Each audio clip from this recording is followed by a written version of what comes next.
അത് എന്നിട്ട് ഇന്ന് 2 ദിവസം കൊണ്ട് പൂർത്തീകരിച്ചോളൂ. ഇത്ര സമയം പറഞ്ഞുണ്ട് എഴുതി പൂർത്തീകരിക്കാതെ വളരെ പെട്ടെന്ന് തന്നെ പൂർത്തീകരിച്ച് പ്രസിദ്ധീകരിക്കാമല്ലോ. നിങ്ങളെല്ലാം കൂടി ചേർന്ന് ഈ പാർട്ടിക്കെതിരായിട്ട് നടത്തുന്ന ഒരു ഗൂഢാലോചനയുടെ ഒരു ഭാഗമാണിത്. അതാണ് പ്രകാശ് കാരാട്ട് പറഞ്ഞത്.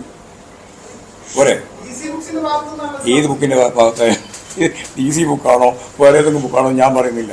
ഏത് ബുക്സിന്റെ ഭാഗമായിട്ടും അവർ ഒരു മാർക്കറ്റ് സംവിധാനം കൈകാര്യം ചെയ്യുന്നതിന്റെ ഭാഗമായിട്ട് പാർട്ടിക്കെതിരായിട്ട് ഇതുപോലുള്ള സന്ദർഭങ്ങളിൽ ഉപയോഗിക്കുന്നു എന്നുള്ളതാണ് സത്യം. അത് ഉപയോഗിക്കുന്നു, ഇത്രയേ ഉള്ളൂ.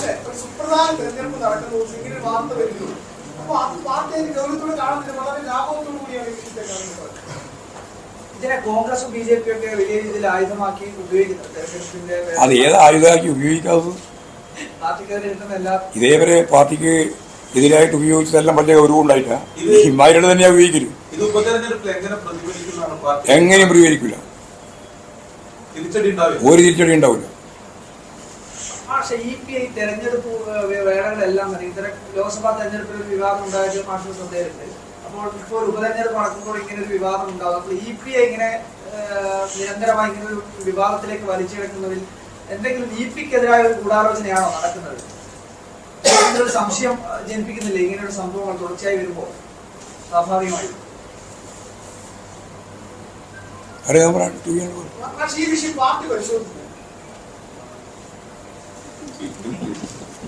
ഞങ്ങൾ ഏത് വിഷയമാണ് പരിശോധിക്കാതെ?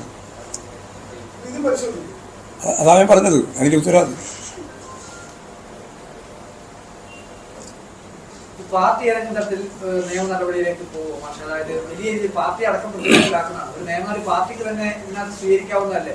കാരണം കേന്ദ്ര കമ്മിറ്റി അംഗമാണ്. അദ്ദേഹത്തിനെതിരെ ഒട്ടും അടിസ്ഥാനരഹിതമായി അദ്ദേഹം തന്നെ പറഞ്ഞു. അപ്പോൾ മാഷിന്റെ വാക്കുകൾ അത് തന്നെയാണ് സ്ഥിരീകരിക്കുന്നത്. അപ്പോൾ പാർട്ടിക്ക് തന്നെ അതിനകത്തൊരു നിയമ നടപടിക്ക് പോയിക്കൂടെ? സത്യം പറഞ്ഞു കഴിഞ്ഞാൽ പോണെന്നാണോ നിങ്ങളുടെ അഭിപ്രായം? അല്ല, അത് ചെയ്യാവുന്ന അഭിപ്രായം അല്ലേ?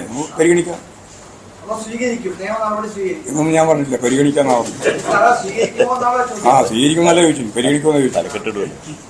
സ്വീകരിക്കാൻ പറ്റുമോ? നിയമ നടപടി സ്വീകരിക്കാൻ പറ്റുമോ? അതെ, പരിശോധിക്കാം.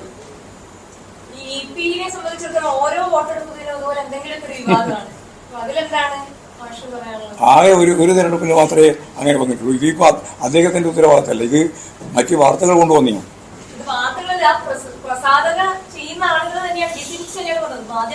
അതെ, അതൊക്കെ ചേരാൻ തന്നെ പറഞ്ഞിട്ടുണ്ട്. നിയമപരമായ നിലപാട് സ്വീകരിക്കുന്നു പറഞ്ഞിട്ടുണ്ട് അദ്ദേഹം. അതിനെപ്പറ്റി വേറെ സ്വീകരിക്കേണ്ട കാര്യമില്ല. അവനാഴിയിലുള്ള എല്ലാ അസ്ത്രവും കഴിഞ്ഞോ? എല്ലാം കഴിച്ചിട്ടുണ്ടെങ്കിൽ മതിയാക്കാന്ന് വെച്ചു.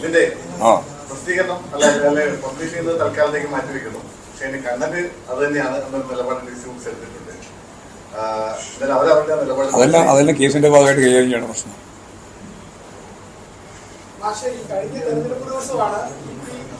അത് നേരത്തെ ചോദിച്ച ചോദ്യമാണ്. പുതിയ ചോദ്യം ചോദിക്കുന്നു. നിങ്ങൾ പുതിയ കാര്യം നിങ്ങളുണ്ടെങ്കിൽ ചോദിക്കും.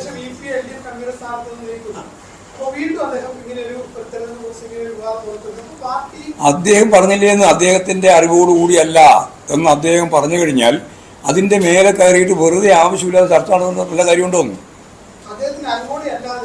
എല്ലാവരും കാര്യം